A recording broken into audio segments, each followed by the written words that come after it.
ఆదికాండము 40వ అధ్యాయము.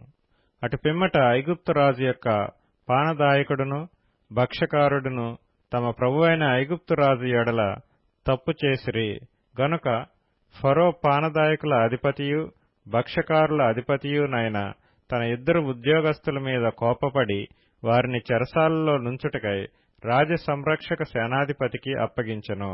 అది యోసేపు బంధింపబడిన స్థలము. ఆ సేనాధిపతి వారిని యోసేపు వశము చేయగా అతడు వారికి ఉపచారం చేసెను. వారు కొన్ని దినములు కావలిలో నుండిన తరువాత వారిద్దరూ అనగా చెరసాలలో బంధింపబడిన ఐగుప్తురాజు యొక్క పానదాయకుడును భక్ష్యకారుడును ఒకటే రాత్రి యందు కలలు కనిరి. ఒక్కొక్కడు వేరువేరు భావముల కల కనెను. తెల్లవారినప్పుడు యోసేపు వారి యొద్దకు వచ్చి వారిని చూడగా వారు చింతాక్రాంతులై ఉండిరి. అతడు ఎందుచేత నేడు మీ ముఖములు చిన్నబోయి ఉన్నవని తన యజమానుని ఇంట తనతో కావలియందున్న ఫరో ఉద్యోగస్తులను అడిగెను.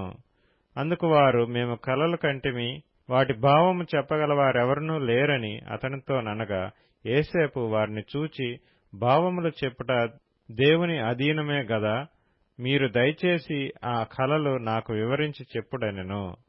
అప్పుడు పానదాయకుల అధిపతి యోసేపును చూచి, నా కలలో ఒక ద్రాక్షావల్లి నా ఎదుట ఉండెను. ఆ ద్రాక్షావల్లికి 3 తీగలుండెను. అది చిగురించినట్టు ఉండెను. దాని పువ్వులు వికసించెను. దాని గెలలు పండి ద్రాక్ష ఫలములాయెను. మరియు ఫరో గిన్నె నా చేతిలో ఉండెను.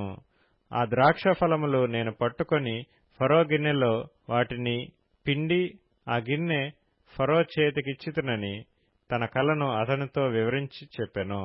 అప్పుడు యోసేపు, దాని భావమిదే, ఆ 3 తీగలు 3 దినములు, ఇంకా 3 దినములలోగా ఫరో నీ తలను పైకెత్తి నీ ఉద్యోగము నీకు మరలా ఇప్పించును.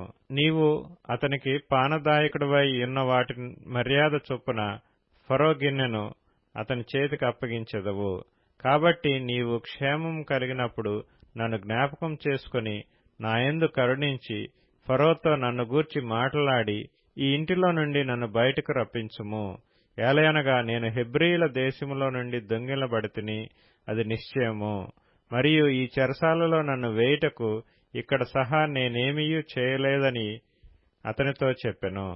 అతడు తెలిపిన భావము మంచిదని భక్ష్యకారుల అధిపతి చూచి అతనితో ఇట్లనెను, నేనును కలకంటిని, ఇదిగో తెల్లని పిండి వంటలు గల 3 గంపలు నా తల మీద ఉండెను. మీది గంపలో ఫరో నిమిత్తము సమస్త విధములైన పిండి వంటలు ఉండెను. పక్షులు నా తల మీదనున్న ఆ గంపలో నుండి వాటిని తీసుకుని తినుచుండెను.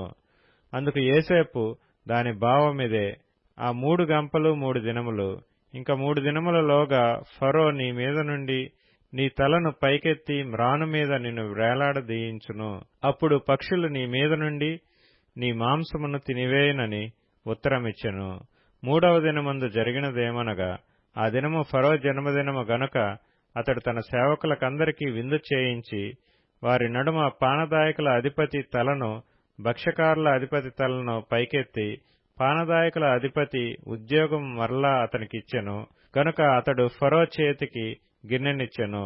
మరియు యోసేపు వారికి తెలిపిన భావము చొప్పున భక్ష్యకారుల అధిపతిని వ్రేలాడదీయించెను. అయితే పానదాయకుల అధిపతి యోసేపును జ్ఞాపకం చేసుకొనక అతని మర్చిపోయెను.